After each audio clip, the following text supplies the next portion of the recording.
ఈరోజు దక్షిణాది ప్రాంతము లేకపోతే తెలంగాణ యొక్క పాత్ర కేంద్ర ప్రభుత్వంలో లేకపోతే బండి సంజయ్ కిషన్ రెడ్డి మంత్రులు గారు గేటు బయటనే నించొని మోడీ గారికి వచ్చేవాడికి పోయేవాడికి నమస్కారం పెట్టుడు తప్ప దేనికి పనికిరారు.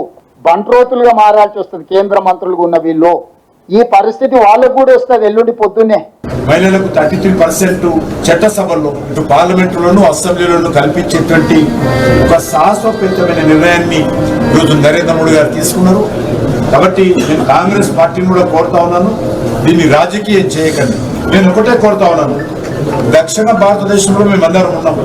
దక్షిణ భారతదేశంలో ఏ ఒక్కరు కూడా ఏ రాష్ట్రాన్ని కూడా అన్యాయం జరిగేటువంటి ప్రసక్తి లేదు. అన్ని రాష్ట్రాలకు సమన్యాయం జరిగే విధంగా నరేంద్ర మోడీ గారి ప్రభుత్వం కృతనిశ్చయంతో ఉంది. ఆయన ప్రతి వారానికి ఒకసారి ఢిల్లీకి ఎందుకు వెళ్తున్నాడో ఆయన తెలంగాణ ప్రజలకు చెప్పాలి. ఒక చైర్మన్ ఇవ్వాలన్నా, ఒక మంత్రి పదవి సంబంధించినటువంటి ఎక్స్పెన్షన్ చేయాలన్నా ఆయన డబ్బులు మోస్తూ ఈరోజు మాట్లాడుతున్నారు. అంతే తప్ప భారతీయ జనతా పార్టీలో ఏ రకంగా కూడా మేము ఆ రకంగా వ్యవహరించాము. కాబట్టి ఆ రకంగా మాట్లాడము ఆయన విజ్ఞతగా వదిలేస్తున్నాను. నేను పాలమూరు నుంచి మల్కాజిగిరి దాకా వలసపోయినటువంటి పార్టీలు మారిన వ్యక్తి ఇలా రేవంత్ రెడ్డి గారు. ఇలా మీరు పార్టీలో మార్పు గురించి మీరు మాట్లాడారు. నా డిఎన్ఏలో ఉన్నది జాతీయవాదం, నా రక్తం జాతీయవాదం, నా సిద్ధాంతం జాతీయవాదం, నా ఆలోచన జాతీయవాదం. ఇలా మీది వలస రాజకీయం, వెన్నుపొట్ట రాజకీయం ఇది, పార్టీలు మారే రాజకీయం ఇది, అర్థం పడతని విమర్శలు చేసే రాజకీయం ఇది. కాబట్టి మాట్లాడే ముందు ఎదుటి వ్యక్తులను గౌరవంతో మాట్లాడాల్సిన బాధ్యత ముఖ్యమంత్రి స్థానంలో ఉండే వ్యక్తి. మీకు అవసరమైన విషయాన్ని ఒక్కసారి మీరు గ్రహించాలి. మరి ముఖ్యమంత్రి చైర్లో కూర్చొని ముఖ్యమంత్రిగా మీరు మాట్లాడుతున్నారా, లేకుంటే హైకమాండ్ కు మూటలు మోసే ఒక రాజకీయ వాణిజ్య నాయకునిగా మాట్లాడుతున్నారా? ముఖ్యమంత్రి గారు స్పష్టం చేయాలి. ఒకటి మీరు ఇక సీఎం రేవంత్ రెడ్డి చేసిన వ్యాఖ్యలకు కేంద్ర మంత్రులు కౌంటర్ అటాక్ చేస్తున్నారు. ఇక ఈ మొత్తం ఇష్యూకి సంబంధించి పూర్తి అప్డేట్స్ మా ప్రతినిధి గోపి అందిస్తారు. గోపి, మహిళా రిజర్వేషన్ బిల్లుకు సంబంధించిన అంశం పైన దేశంలో కొంత గందరగోళ పరిస్థితి ప్రస్తుతం నెలకొన్నది. అయితే మహిళా బిల్లుకు తాము వ్యతిరేకం కాదని, మహిళా బిల్లు ముసుగులో తీసుకువస్తున్న డీలిమిటేషన్కే తాము వ్యతిరేకిస్తున్నట్టుగా కూడా ఇప్పటికే తెలంగాణ సీఎం రేవంత్ రెడ్డి వ్యాఖ్యానించడం జరిగింది. దక్షిణాది రాష్ట్రాలు ఇటు ఏదైతే డీలిమిటేషన్ ద్వారా నష్టపోతున్నామంటూ కూడా చెప్పడం జరిగింది. అయితే 50% క్యాప్ అనేది ఇది ఒక మోసపూరితమైన క్యాప్గా ఆయన అభివర్ణించడం జరిగింది. దక్షిణాది రాష్ట్రాలు ముఖ్యంగా ఇటు చిన్న రాష్ట్రాలైన తెలంగాణ, కేరళ లాంటి రాష్ట్రాలు దీని ద్వారా చాలా నష్టపోతున్నాయనేది కూడా ఆయన చెప్పడం జరిగింది. ప్రస్తుతం రేవంత్ రెడ్డి వ్యాఖ్యలపైన ఇటు కేంద్ర మంత్రులు కూడా ఒక్కొక్కరు కూడా స్పందిస్తూ ఉన్నారు. ఇటు ఈ కేంద్రంలో ఏదైతే డీలిమిటేషన్ కి సంబంధించిన అంశము, అదేవిధంగా మహిళా రిజర్వేషన్, ఈ రెండింటినీ కూడా రేపు ప్రత్యేక పార్లమెంటు సమావేశాలు ఈ నెల 16, 17, 18 ఈ 3 రోజుల్లో ప్రత్యేక పార్లమెంటు సమావేశాలు పెట్టడము, దాంట్లో ఈ 2 బిల్లులను కూడా తీసుకురావాలనేది కేంద్రము ఇప్పటికే దానికి సంబంధించి కూడా కొంత చర్చ జరుగుతుంది. అయితే ఇప్పటి వరకు కూడా ఈ బిల్లులకు సంబంధించిన కాపీలు ఎక్కడ కూడా ఎవరికి ఇవ్వలేదు. మహిళా రిజర్వేషన్ మాత్రమే తీసుకువస్తున్నారా, డీలిమిటేషన్ కి సంబంధించి కూడా జరుగుతుందా అన్న దానిపైన కూడా ఇప్పటికీ కేంద్రం ఎటువంటి స్పష్టత అయితే ఇవ్వలేదు. కానీ నిన్న ప్రధానమంత్రి మాట్లాడుతూ మహిళా రిజర్వేషన్ సంబంధించిన అంశంలో ఆయన నిన్న ఒక క్లారిటీ ఇవ్వడం జరిగింది. మరి నిన్న Telangana CM Revanth Reddy press meet లో కూడా ఇదే అంశాన్ని పెట్టడం జరిగింది. మరి దక్షిణాది రాష్ట్రాలు ఆర్థికంగా భారతదేశంకి చాలా అంటే దాదాపు 50% భారతదేశ ఆర్థిక వ్యవస్థలో దక్షిణాది రాష్ట్రాలే తమ కాంట్రిబ్యూట్ చేస్తున్నప్పటికీ దక్షిణాది రాష్ట్రాల పైన ఇటు కేంద్ర ప్రభుత్వం చూపిస్తున్న చిన్న చూపు, ఈ డీలిమిటేషన్ వల్ల ఇంకా పెద్దగా అగాధం ఏర్పడే ప్రమాదం ఉంది.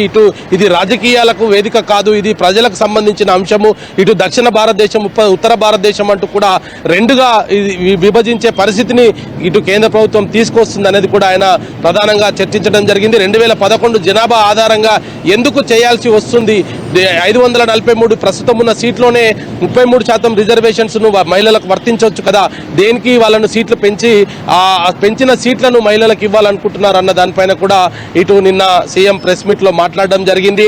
రిజర్వేషన్స్ ని అమలు చేయడంలో కాంగ్రెస్ పార్టీ ముందు నుంచి కూడా అగ్రస్థానంలో ఉంది. ఇప్పటికే మహిళలకు సంబంధించిన అనేక కీలక పదవులను కాంగ్రెస్ పార్టీ ఇవ్వడం జరిగింది. జరిగింది. కానీ బీజేపీ అటువంటి ప్రయత్నం చేయట్లేదు.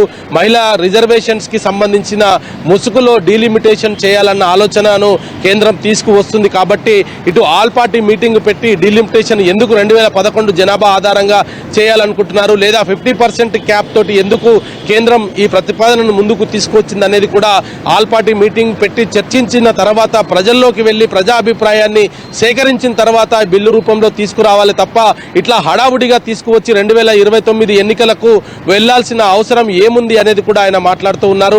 మరి 543లోనే 33% రిజర్వేషన్ ని మహిళలకు అమలు చేసి ఇప్పుడున్న స్థానాలకే ఇచ్చి 2027 జనగణన కులగణన తర్వాత జనాభా ఆధారంగానా లేదా ఇంకా అప్పుడు ఉన్న పరిస్థితులు ఏ విధంగా ఉంటాయి, దాని ఆధారంగా ఎటువంటి రిజర్వేషన్స్ వర్తిస్తాయి అన్న దానిపైన ఈ యొక్క డీలిమిటేషన్ చేస్తే బాగుంటుంది. కానీ హడావుడిగా డీలిమిటేషన్ కోసం అంటే మహిళా రిజర్వేషన్ ని చేయాలి అంటే డీలిమిటేషన్ చేయాలనేదే ఇటు కేంద్రం ఒక రాజకీయంగా డీలిమిటేషన్ ని ముందుకు తీసుకువస్తుంది.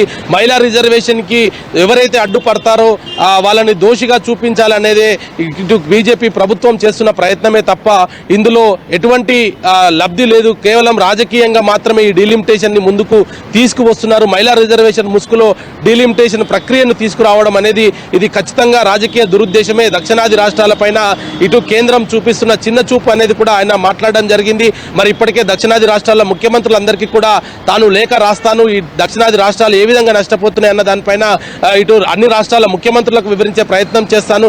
కేవలం ఇది దక్షిణాది రాష్ట్రాలకు వరకే పరిమితం కాదు, చిన్న రాష్ట్రాలు అన్ని కూడా దీని ద్వారా నష్టపోతాయి. ఉత్తరప్రదేశ్, మధ్యప్రదేశ్, రాజస్థాన్ లాంటి పెద్ద రాష్ట్రాలకు దీనివల్ల లబ్ధి చేకూరుతుంది. ఆ రాష్ట్రాలకు లబ్ధి చేకూర్చడం కొరకే ఈ యొక్క అకస్మాత్తుగా ఈ డీలిమిటేషన్ తీసుకురావడం జరిగింది. 2023లో ఏదైతే మహిళా రిజర్వేషన్ బిల్లును ఆమోదించిన తర్వాత జనగణన తర్వాతనే ఈ మహిళా రిజర్వేషన్ అమలు చేస్తామని చెప్పారు.